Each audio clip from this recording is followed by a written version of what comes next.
እሺ በስመ አብ ወወልድ ወመንፈስ ቅዱስ አሐዱ አምላክ አሜን። እንግዲህ እስኪ ስለ ባህል ሕክምና ምን ይመስላል? የባህል ሕክምና ያስኮንናል ወይስ አያስኮንንም? ኃጢአት ነው ወይስ አይደለም ስለሚለው ትንሽ ልነግራችሁ ፈልጊያለሁ።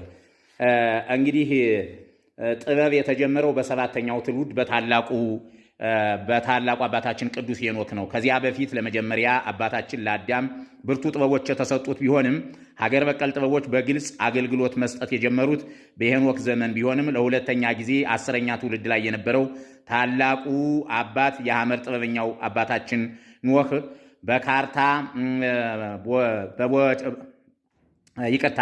በርካታ ጥበቦችን ከፈጣሪ ተቀብሏል ማለት ነው።